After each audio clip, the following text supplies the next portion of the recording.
Hi everyone, it's Jessica. Welcome back to my channel. Today we're starting a new week of the 2025 Scrappy Sampler. This is week 7 and we're making blocks 12 and 13. This is what block 12 looks like and this is what block 13 looks like. So let's get started.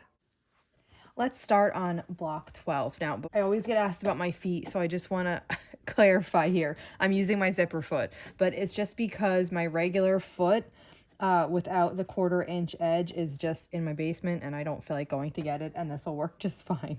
But normally, no, I don't piece with a zipper foot. So the first thing we're going to do is a diamond into square, and we're going to make this using the stitch and flip easy corner method. So I take my first background square and I line it up with one of the corners of my middle square. And then we're going to sew, just like flying geese, along the diagonal.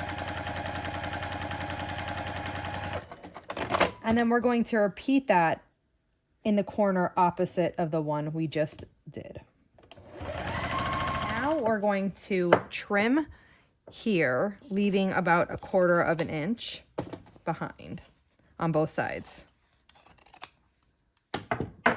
And then we're going to finger press this open and repeat the process with the 2 remaining corners. So that's finger pressed open. I'm going to take one of my other squares here and just match this up. Make sure everything's laying nice and flat.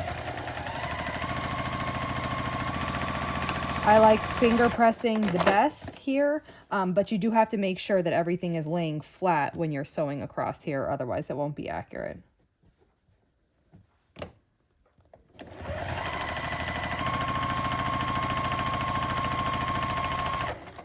Okay, and then we trim here again, leaving about 1/4 inch behind.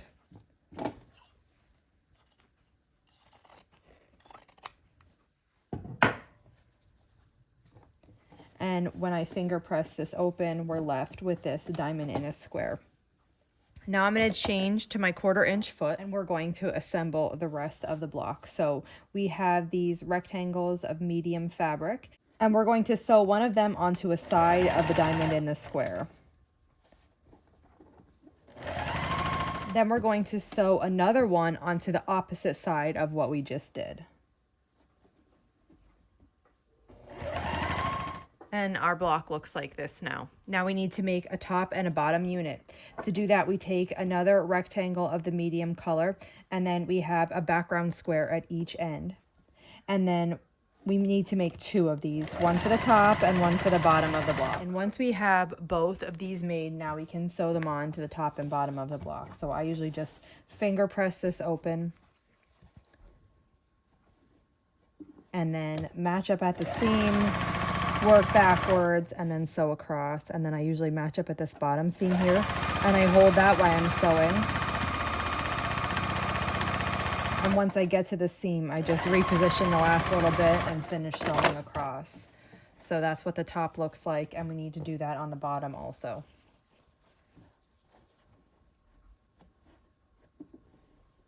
Okay, and then here is what our block 12 looks like.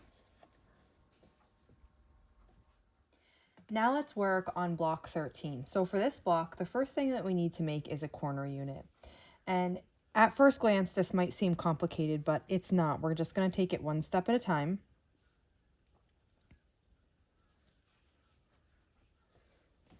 And this is the piece that we need to make. So to do this, like I said, we break it down and we take it one step at a time. I put my square down and I line my triangle up so that it's matching at the corner and then it's matching across the top and on the right. And then I sew across here with a 1/4 inch seam allowance. Once I finish this, I flip it over to the back and I just trim this little overhang on the one side. All that's really necessary right now is the one side.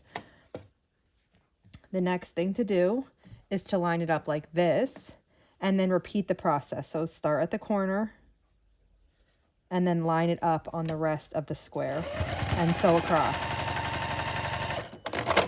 Now when we press this open with our fingers, we have an overhang here in the middle that we need to trim off. I trim this one from the front and I just hold it with my thumb and then I just cut right across. And finally, we take the larger dark triangle and we match this piece up that we just made, starting at the corners and then kind of backtracking and matching the rest of the way. And then sew across here with a 1/4 inch seam allowance.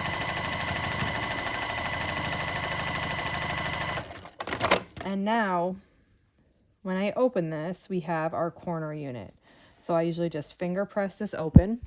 This is what it looks like. Just like when we make half square triangles, we have to trim these overhangs here at the corner. So I'll just trim those too. And this is our piece. We need to make 4 of these. I already have mine all made here, and we can start assembling this block. So we're going to assemble this block like a 9 patch now. There's 2 steps. The first part is to assemble like a 9 patch. When you're putting this together, the medium square is going towards the center. And then we have another medium square for the center, and then these spots that aren't filled in yet are background squares.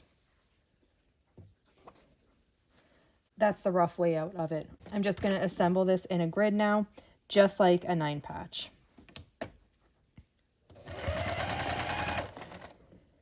After I have the first 2 columns sewn together, I just open it up and add the 3rd column in order.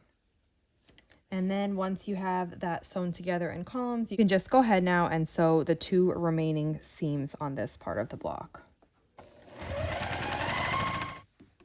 Okay, and here is what we're left with now after we assemble that. Now, the final part is to add the outside of this block. So we have these long strips, one goes at every edge. And then in the corners, we have medium blue squares. So you'll just sew 1 strip onto each edge of this block.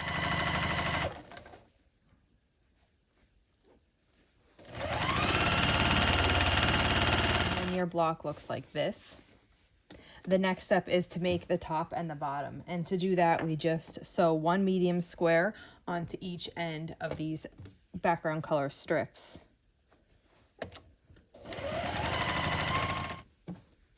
Here's 1 strip. And then we take the block and just sew this 1 of each of these onto the top and bottom of the block to finish it up.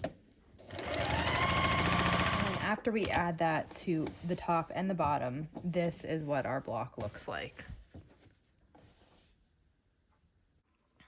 Now that's it for today. We just made block 12 and block 13. If you have any questions on how to make these blocks, just let me know. And if not, I'll see you back here soon. Thanks for following along.